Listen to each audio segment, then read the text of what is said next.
is happening, Magnus Heights? I saw this notification earlier, and I totally forgot. I got caught up with stuff to do today. I just didn't. So one of you in my live stream was like, yo, you got to check his out. I'm like, oh, yeah. Yo, Drinker, seriously, thank you for watching this, because I was trying to get up the self-discipline to sit down and watch and drudge through this, because I knew, I was like, I got a bad feeling about this. And I even put up a poll to ask you guys, like, yo, do you guys want me to do a reaction to this? And a lot of you was like, most of you were like, I'm not a reaction, a review. Most of you were like, no. So I'm glad he did it for us. Thank you for your sacrifice, Drinker. Now, let's get it on. Let's see if I need to record this or not. Boy. Let's get it. Hey, ever wondered what it would be like to take a beloved children's story that stood the test of time for more than 100 years, suck out all of the passion, creative energy, timeless wonder, and universal themes, and replace them with jarringly inappropriate 21st century identity politics, a bland cast of sterilized characters played by a series of tick boxes carefully chosen to appeal to modern audiences, and CGI that looks like it was rendered by a team of 4 minimum wage animators in their spare time at the weekends? That's terrible. Well, then you'll have a pretty good idea of what it's like to endure. Watch Peter Pan and Wendy on Disney Plus. Or, to give it a more accurate title, Wendy, Tiger Lily, Tinker Bell, and the Lost Diverse Individuals, featuring special guest appearances from someone pretending to be Peter Pan. Honestly, This movie is exactly the kind of pointless, soulless, shameless dog shit that makes me genuinely despair for the future of humanity. It's 2 hours of utter tedium with absolutely none of the charm, likability, energy, or timeless appeal of the animated film that was made 70 years ago. But honestly, what did you expect from a modern Disney? Let me tell you something. I agree with most of his takes. I'm willing to almost bet 100% that he's telling all the truth in this. I bet you. Remake of a classic story. It's not like they were going to do something really crazy like stick to the source material or anything. Anyway, let's take down a couple of lines of fairy dust. Oh, yes, the shit! I'll see you in Neverland. Or as I like to call it, jail. So the movie begins in Victorian London with young Wendy Darling getting ready to head off to boarding school to become a proper lady. Wendy's not exactly enthusiastic about growing up and becoming a woman, and wants to spend her days sword fighting with her brothers instead. And naturally she's the best sword fighter ever, because of course she has to be, because the film wants us to believe that she can take on an entire ship full of pirates at the climax. Because as we all know, battering a couple of young kids with a wooden sword is totally the same as taking on a dozen fully grown, battle-hardened men. Physics! Luckily for her, diverse Tinker Bell hears her wish and sprinkles her with fairy dust so that she and her brothers can go with Peter Pan to Neverland, where they never have to worry about growing up ever again. That's nice, but then they've only been there for like 3 minutes before they run into Captain Hook, who blows the shit out of them with a cannon. Now, I'm no expert on 18th century naval artillery, but I'm pretty sure an explosive impact like this at point-blank range would have completely obliterated this entire group of children. The flying shrapnel alone would have turned this movie into the Omaha Beach scene from Saving Private Ryan. But whatever. They all magically survive and get split up, and Wendy just so happens to run into the diverse lost individuals. Not the lost boys, mind you, because that kind of exclusionary language has got no place in modern storytelling. Lost boys. You're not all boys. So? But I guess it doesn't really matter. Ugh. Yes, we get it. We're not supposed to care about the fact that you've just rewritten an integral part of the original story because the protagonist straight up tells us we're not supposed to care about it. Don't question it. Just clap like the mindless seals that you are. This is also where we get to meet Tiger Lily, who for some reason is now the de facto leader of the diverse lost individuals. At least I assume she is, but she's got this weird habit of speaking to them in her native language, even though there's no indication that any of them can actually speak it, and she's fully capable of conversing conversing in English anyway, so draw your own conclusions there. Actually, I kind of like the idea that none of them have got a fucking clue what she's talking about, but they're all too polite to call her out on it. It fits pretty well with the creative aesthetic of this movie now that I think about it. Anyway, the premise here is that Wendy's two brothers have been captured by Hook and his pirates, so a rescue mission is on the cards. And naturally, Wendy ends up doing most of the work. She saves Peter's life and even gives him a good old-fashioned bitch slap afterwards to assert dominance over him. This is a modern remake, in case you were wondering. So they go back to Peter Pan's hideout to regroup, and this is where we learn that Captain Hook was once a lost boy.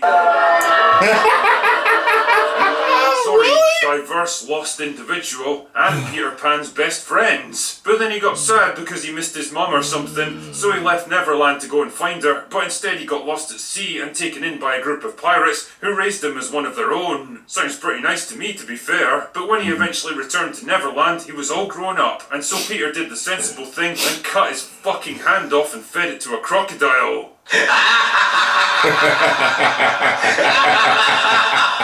Jesus, who's even supposed to be the antagonist of this movie? Then Wendy sings a lullaby to her brothers to make them pass out so that she can go back to being a girl boss, but the singing unfortunately alerts Captain Hook to their location. Now, you might think that being a former diverse lost individual himself, Hook would already know the location of Peter's hideout and probably make that his first target, but I guess that kind of logic has got no place in this movie. So there's another fight scene and Peter gets slashed with a sword and falls like 100 feet right through the fucking ground. Now, you might think that this would shatter all the bones in his body and pulverise his internal organs, but then Tiger Lily shows up and smears some magical bullshit herbs on him, and everything turns out to be just fine. What exactly is this movie, Black Panther? Anyway, so Hook's now taken Wendy and the others prisoner and forces her to walk the plank, but then Wendy imagines all the girl boss things that she's going to do when she grows up, and that gives her the power to fly and save the day. Notice how none of these images revolve around family or children, and actually end with her dying alone and unloved, probably surrounded by empty wine bottles and cats that will slowly devour her decomposing corpse. You know, it's funny how an upper-class Victorian girl's ideal of a perfect life corresponds almost exactly to that of a 21st century Hollywood scriptwriter. Must be coincidence, I guess. So Wendy saves Peter's life yet again, and then Peter apologises to Hook for being a total asshole, but then Hook falls off the ship anyway because he's got no happy memories to help him fly, probably as a result of all the childhood trauma inflicted on him by Peter. Then Wendy takes all the lost boys back to her house in London and just dumps them on her parents like she expects them to deal with the situation now. What the fuck do you think they're gonna do with a bunch of strange kids dressed like circus freaks that have suddenly invaded their home? Yeah. I'll give you a hint, young lady. Orphanage. It's probably gonna involve a one-way trip to the nearest workhouse for them and a severe beating for you. Probably should have stayed in Neverland, to be honest. You know, it's become kind of a tragic meme at this point that any Disney remake of a classic animated movie is probably going to involve bending and bastardizing the story and characters to make them fit with the obnoxious rules of modern identity politics. But honestly, it's hard to think of any story that's been more brutally compromised than Peter Pan. First and foremost, there's the characters, starting off with Wendy. The original Wendy was a feminine, compassionate and nurturing kind of character, a maternal influence on the lost boys who slowly helped them remember everything they'd lost back in the real world and realised that growing up is a natural and positive progression of life instead of something to be feared and fought against. Yeah, she wasn't exactly a kick-ass adventurer, but that wasn't her role in the story. What Wendy represented was growth, responsibility, change and maturity, the positive aspects of growing up, which ultimately made her the pivotal character in the entire narrative. But why have that kind of subtle, thought-provoking storytelling when we can turn her into the new and improved Wendy who fights men twice her size just as easily as 10-year-old boys, saves the day, rescues herself, bitch slaps Peter, and whose only character arc is having to realise her own potential? It's the same trite, tedious, simplistic line of superficial female empowerment that gave us planks of wood like Rey Palpatine. Rey Skywalker. Palpatine. A character that's got all of Luke Skywalker's strengths and none of his weaknesses, who's better than him at everything, so naturally you have to like her more than you like him. Why don't you like her? Why are you questioning me? Why don't you just do what I tell you to do? Then there's Tinkerbell, who actually had a pretty complex and tense relationship with Peter and Wendy in the original story. In fact, she fucking hated Wendy so much that she ended up betraying her to Captain Hook. But of course, we're not allowed to show negative emotions like jealousy and insecurity intruding on the flawless, supportive harmony of female relationships now, because as anyone who went through high school knows, adolescent girls are famous for their ability to get along and support each other. The result is a Tinkerbell with absolutely no personality, goals, or character arc of her own. She's just kind of there, ready to supply fairy dust when the plot needs some magic shit to happen. Tiger Lily is now a kick-ass girl boss who takes charge of the diverse lost individuals, saves the day on multiple occasions, and generally dominates any situation she's in. She always knows exactly what to do. She's brave, confident, assertive, and commanding, and basically acts exactly like every other generic strong female character in every other production for the past 10 years. For a company that's so big on diversity, they really don't reflect that in the personalities of their characters. And then there's Peter, who's now brooding, sullen, emotionally fragile, stricken with self-doubt and guilt, and easily dominated by the girls around him. The Peter from the animated movie was dangerous, unpredictable and self-absorbed, but he was also charismatic, wily, adventurous and intelligent, as quick with an insult as he was with a blade. He represented every aspect of boyish, adolescent energy turned up to 11, with all of the good and the bad that came with it. But this version of Peter is such an irritating, malicious shithead that I actually found myself rooting for Captain Hook after a while. And it doesn't help that he's played by an actor with all the presence, grit and charisma of a 10-year-old girl. In fact, the only actor that delivers a half-decent performance in this movie is Jude Law as Captain Hook, but even then, he's been absolutely eviscerated by the script. The original Hook was a larger-than-life character. He was grandiose and theatrical, he dominated the screen, and he absolutely relished playing the role of the evil pirate captain. He represented all of the negative aspects of adulthood. He was domineering, coarse, brutal, frightening, and merciless. But just like the villains of so many other Disney remakes, there's been this weird attempt to reframe him as a tragically misunderstood anti-hero, a lost boy who strayed from Neverland to find his mother and got rejected by Peter when he tried to come home. But instead of making Hook sympathetic, it just makes Peter look like even more of an arsehole. And instead of giving us a lively, devious and colourful antagonist, we're left with a wet rag of a character with no clear purpose in the story. And I guess that's what really cuts to the heart of my criticism of this movie. Strip away all the tedious updates for modern audiences and the bullshit identity politics, and the movie still wouldn't be good anyway, because its biggest problem is that it's so fucking boring. It adds nothing of value to the original story, does nothing to improve on the animated classic, and if anything, it actually tarnishes its legacy just by existing. The only thing it does add to is the rapidly growing list of shitty Disney remakes that deserve to be consigned to the ash heap of history and forgotten as quickly as possible. Anyway, that's all I've got for today. Go away now. I knew it was gonna be a big old piece of trash. Oh man, it was just... You ever work a job and been working it long enough to start hating it and you don't want to go to work? That's how it was feeling for me.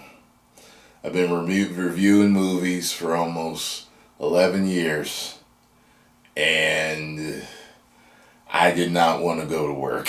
I was just like, oh, it's out. Oh, God. Oh, it's out. That's why I put out the poll. Because I didn't want to do it. I was like, if they really want a review from me, I'll watch it. But, oh, good Lord. I was like, if they don't want a review, I'm not going to watch it. And then I actually still contemplated after most of you said you didn't want a review. I was like, maybe I should still do it. Just to say I gave it a damn chance. Maybe I'll watch it on like a really slow day just to watch it. Like maybe won't even review it. Or I'll watch it in pieces just to see. Because I'm at a point to where I'm getting so irritated with what they're doing that it's just like, you know what? It's just certain movies I'm just going to start skipping. You know what I'm saying? So, just and like WWE, I eventually stopped watching them all together. Hope it never comes to that. Hope they course correct, because I love being a superhero and fantasy fan and sci-fi fan, and just what they're doing. This stuff is ridiculous. Thank you for your sacrifice. F in the chat for the drinker. Post comments down below. Let me know what you all thought. You over and subscribe to Drinker. Tell them Tyrone Magnus sent you. If you enjoyed my reaction and thoughts on this, make sure you hit the like button, subscribe, and share. 10 million subscribers. Woo! Ugh.